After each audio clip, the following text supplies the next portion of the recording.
ter tido essa oportunidade de ouvir os candidatos. Quero começar, já que estamos a 2 dias de uma semana, né, 2 dias depois de um evento político importantíssimo que aconteceu, dado o ineditismo, a rejeição de um nome indicado ao Supremo Tribunal Federal, e com essa perspectiva de que, eventualmente, esta vaga que foi deixada por Luiz Roberto Barroso só seja preenchida quando um novo presidente for escolhido.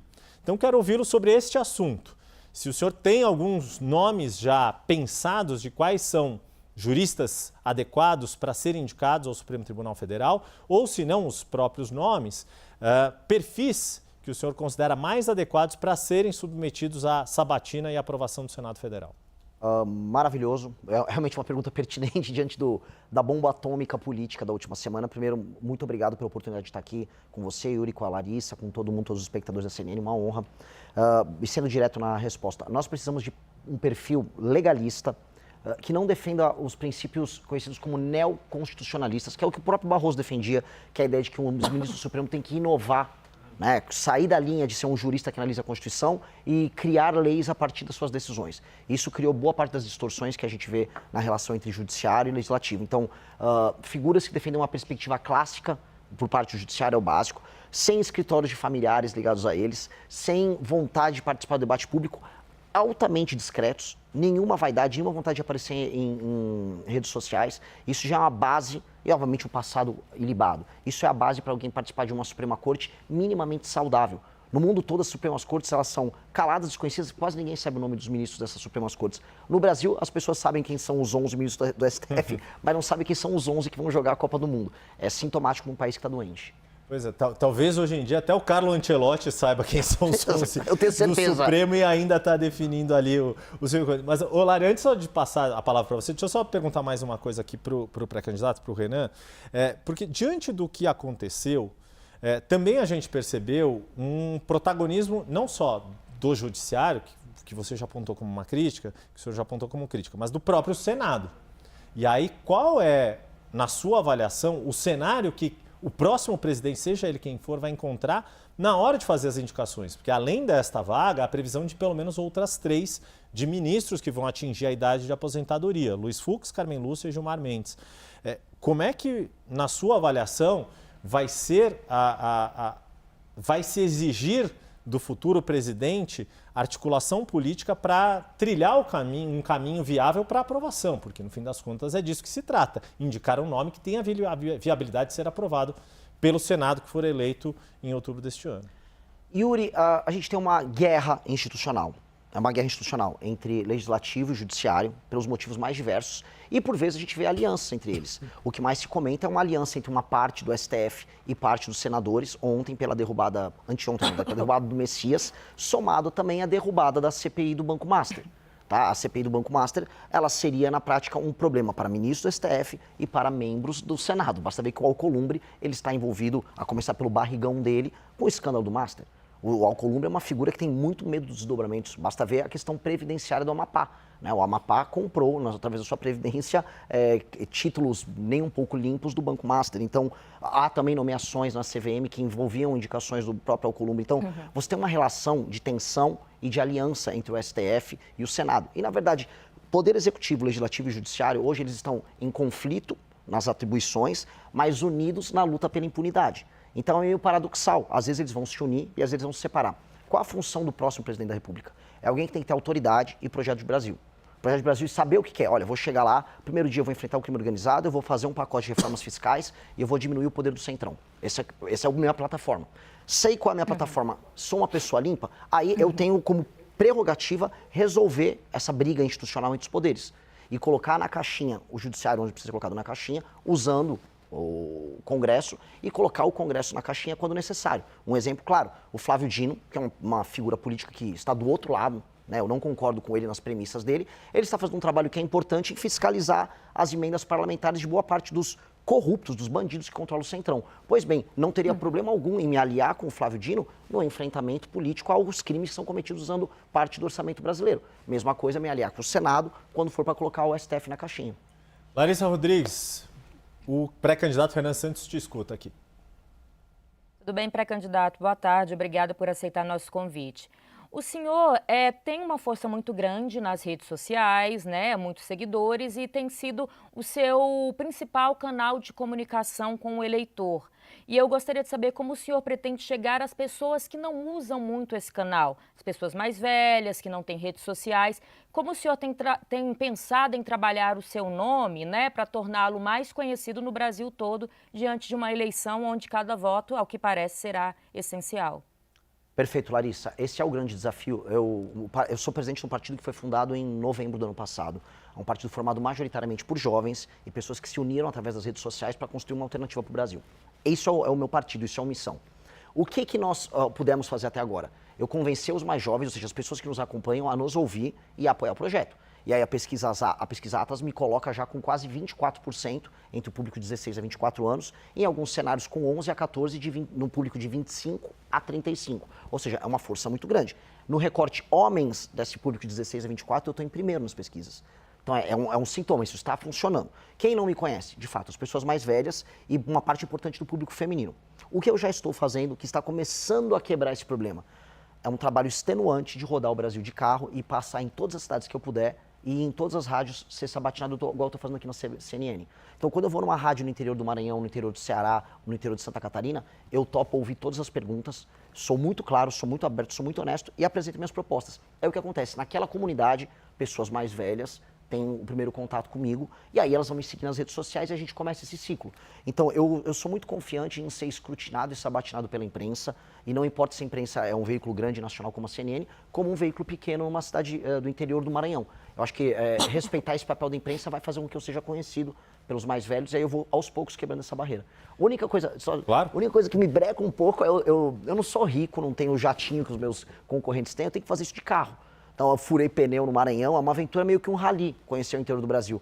E aí eu não tenho a mesma velocidade, eu poderia estar alcançando isso se eu tivesse dinheiro há 1, 2 meses atrás, os números que eu bati na Atlas, né? Não sei se o senhor já fez essa contabilidade. Quantos estados já deu para visitar por essa logística? Uns 8, 9. Mas quando eu visito, visitar, por exemplo, Santa Catarina, o Flávio Bolsonaro vai visitar só Florianópolis. Eu rodei de Chapecó a Tubarão e foi só metade de Santa Catarina, eu fiz tudo de carro. Então, Maranhão fiz ele inteiro, né? O estado todo de carro, eu gasto uma semana inteira visitando o estado. A questão da Larissa e a sua resposta me chama a atenção, ou me faz aqui colocar uma outra questão que eu queria ouvi-lo. Como o senhor disse, o Missão é o partido mais novo, mais jovem fundado do Brasil, embora o MBL tenha uma trajetória já de mais de uma década, né? O momento em que o MBL surgiu e se tornou nacionalmente conhecido foi ali no processo de impeachment da então presidente Dilma Rousseff. Tiveram um papel crucial, inclusive com articulação, na época, com o então presidente da Câmara, Eduardo Cunha, que era quem tinha que assinar a abertura do processo, etc. A fundação do partido, ela era essencial para ter uma candidatura como a sua, ou queria entender o que são as semelhanças e diferenças da atuação do MBL com Missão. É claro que a questão ideológica, né, isso é igual, mas o que muda numa atuação de um movimento social, de redes sociais, como o senhor já explicou, e passa a ser no CNPJ partido. Tem uma série de outras questões, obrigações, deveres. E quais são os objetivos do Missão? Crescer igual os demais partidos, no sentido de poder ter acesso a fundo partidário, tempo de campanha na televisão, ter essa participação institucionalizada como os demais partidos? Yuri, eu vou responder usando o exemplo disso aqui que está na nossa mão, o celular. O público da CNN é um público qualificado, tá? Então há muitos empresários que vão entender. A Apple, que é o exemplo que eu coloquei aqui, ela sempre trabalhou a ideia de fazer o software e o hardware. Então, elas fazem o sistema operacional do computador e dos celulares e o celular em si. E quando você coloca o sistema operacional junto com a máquina, o funcionamento é melhor, há uma elegância de design, tudo é melhor para a experiência do usuário. Do ponto de vista político, eu tenho que juntar as ideias, então eu criei a segunda maior revista de política e cultura do Brasil, que é a Valete, um aplicativo, uma rede social própria para criar novas ideias.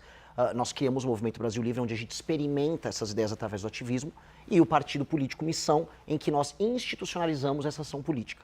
Então, toda a experiência da pessoa que vive as nossas ideias, ela é uma experiência que faz sentido, ela é coerente. Ela participa da produção das ideias, das discussões, dos fóruns de debate, ela vai para a aplicação nisso no mundo real, fazendo ativismo. E eu acho que ser um político sem antes ter sido um ativista é como jogador de futebol que não participou da categoria de base. Você tem que aprender a protestar na sua cidade, pressionar um vereador no teu município. Se você não fez isso, você vai ser um político incompleto. Então, e ao mesmo tempo, você nunca vai ser apenas um ativista se você quiser mudar o Brasil. Você tem que entrar no jogo político, participar das eleições, vencer eleições, participar de debates. Então, agora nós temos condições de fazer isso. E havia uma demanda, tanto que a própria pesquisa Atlas demonstrou que o Partido Missão, com apenas 5 meses de vida, já era o 4º partido favorito dos brasileiros. Então, havia uma demanda reprimida por um projeto desses. Então, nós estamos entregando um projeto que é completo e, nesse sentido, o futuro para a gente será muito diferente do futuro da maior parte dos partidos brasileiros. Por que eu falo entre aspas? Porque eles não são partidos, são legendas. Se o Kassab vem aqui participar de um debate, uma discussão com você, Yuri, ele vai falar sobre como ele pode ou não apoiar o governo Lula, ou pode não apoiar o governo Tarcísio, ou seja, o Kassab não tem um partido. Ele tem uma legenda que ele troca favores com os outros. Nós temos um partido, e isso é diferente. E aí eu respeito ainda quem é partido. Eu posso discordar essencialmente do PSOL, mas é um partido, eles têm ideias e defendem as ideias deles. E aí eu quero participar do debate público enfrentando eles. Quem mais são partidos na sua avaliação? O PT é um partido. O PT é um partido de verdade, é um partido corrupto, é um partido com práticas criminosas ao longo da história dele, mas ele é um partido, ele defende teses, defende ideias, é oposição aos adversários dele. Agora, eu falar que MDB, PSD, PL, PP, União Brasil são partidos, isso é piada. Tanto que no Maranhão eu visitei cidades que eram administradas por todos eles e todos faziam campanha pro Lula. Entendeu? Então qual o sentido disso? Não tem sentido. Lari? Pré-candidato, a gente estava aqui, abrimos, né, as nossas perguntas sobre as pautas do dia a dia. Eu queria voltar um pouquinho nesse assunto. Principalmente a pauta que deve dominar os próximos dias, até as eleições, que tem sido uma bandeira do Palácio do Planalto, ali dentro do Congresso Nacional também, que é o fim da escala 6x1. Eu gostaria de saber qual a opinião do senhor, né, enquanto pré-candidato, se tem partes que lhe agrada ou não, e como tem sido aconselhado também os deputados e senadores, não necessariamente do partido, que é um partido novo, mas que, né, do antigo MBL, que andam junto com o senhor nessa esfera política, digamos assim. Eu não fujo de perguntas dessa, e eu digo isso porque eu fico vendo o meu concorrente no campo da direita, o Flávio Bolsonaro, avisar que ele não tem nenhuma posição sobre nada em termos econômicos, né? E lógico, ele tem medo de perder voto e isso trai o eleitor dele. O Flávio Bolsonaro não tem coragem de falar sobre isso. Nós somos contra essa alteração à lei e eu aviso para o trabalhador que está assistindo essa entrevista, você está sendo enganado. A discussão não é se você vai trabalhar mais ou menos recebendo o mesmo dinheiro. A discussão é se vai passar um projeto e aí você não terá mais o seu emprego. É basicamente isso. Porque nós já temos um país que está fora das cadeias globais de produção. Ou seja, as empresas brasileiras estão sendo tiradas dos processos internacionais de fazer um carro, de fazer um equipamento para um celular. A gente está ficando isolado e estamos primarizando a economia. Ou seja, a gente está vendendo soja, minério de ferro. Nós estamos ficando um país com empregos que pagam menos.